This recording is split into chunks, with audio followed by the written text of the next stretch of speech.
And welcome students, Gyanjyoti coaching সেন্টারের পক্ষ থেকে তোমাদের সকলকে আরো একবার স্বাগত। আলোচনা করবো আজকে আমরা ইন্ডিয়ান এডুকেটর, এবং প্রথম দিনের আলোচনায় কিন্তু থাকবে স্বামী বিবেকানন্দ। তো এটা নিয়ে আজকে আমাদের ক্লাস বা আলোচনার বিষয়ে যাওয়ার আগে চলো একটু ঝটপট দেখে নিই।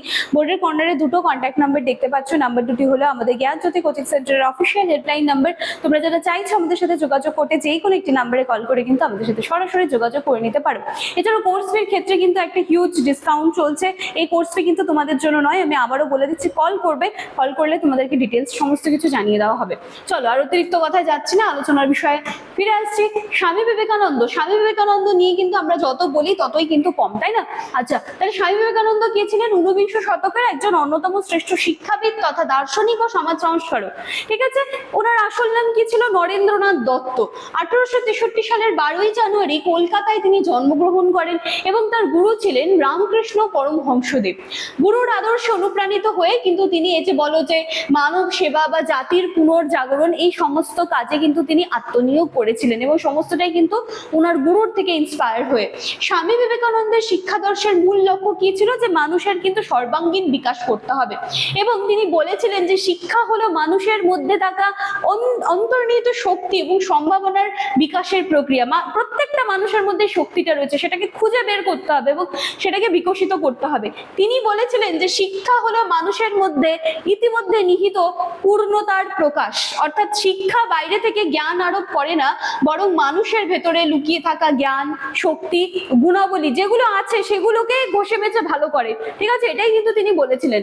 স্বামী বিবেকানন্দের শিক্ষা চিন্তায় চরিত্র গঠন সর্বাধিক গুরুত্ব পেয়েছে। তিনি মনে করতেন যে কেবল পুঁথিগত জ্ঞান অর্জন কিন্তু শিক্ষা নয়, যে শুধু বই পড়ে নিচ্ছি, বই মুখস্থ হয়ে যাচ্ছে, এগুলোর থেকে যে শিক্ষাটা পাওয়া যাচ্ছে, তিনি কিন্তু মনে করতেন যে এইটুকু কিন্তু সাফিসিয়েন্ট নয়। তিনি মনে করতেন যে প্রকৃত শিক্ষা মানুষের আত্মবিশ্বাস, নৈতিকতা, সাহস ও মানবিক মূল্যবোধের কিন্তু বিকাশ ঘটায়। তার মতে শক্তিশালী চরিত্র ও দৃঢ় মনোবল ছাড়া ব্যক্তি ও জাতির উন্নতি কিন্তু কখনোই সম্ভব নয়। তো তিনি শিক্ষার সঙ্গে কর্ম ও জীবনের বাস্তব অভিজ্ঞতা সমন্বয়ের উপরে কিন্তু একটি জোর দিয়েছিলেন, এবং তার মতে শিক্ষা এমন হওয়া উচিত যা মানুষকে অনেকটা কি বলবো যে আত্মনির্ভরশীল করে তোলে, সমাজের উন্নয়নে অংশগ্রহণ করতে সাহায্য করে বা ইন্সপায়ার করে। এছাড়াও তিনি কিন্তু নারী শিক্ষার প্রসার তথা সাধারণ মানুষের মধ্যে যে শিক্ষার যে বিস্তার রয়েছে, সমস্ত বিষয়ে কিন্তু তিনি কথা বলেছেন। ঠিক আছে, 1893 সালে ওয়ার্ল্ড পার্লামেন্ট অফ রিলিজিয়নে তার ঐতিহাসিক ভাষণ কিন্তু স্বামীজিকে বিশ্বজুড়ে কিন্তু কি বলবো যে পরিচিত করে তোলেন। তিনি ভারতীয় সংস্কৃতি ও আধ্যাত্মিকতার মাহাত্ম্য বিশ্বের দরবারে কিন্তু তিনি তুলে ধরেছিলেন। ঠিক আছে, আচ্ছা, 1897 সালে তিনি রামকৃষ্ণ মিশন প্রতিষ্ঠা করেন, যেটা শিক্ষা, স্বাস্থ্যসেবা ও সমাজ কল্যাণমূলক কাজে আজও কিন্তু গুরুত্বপূর্ণ ভূমিকা পালন করে রয়েছে।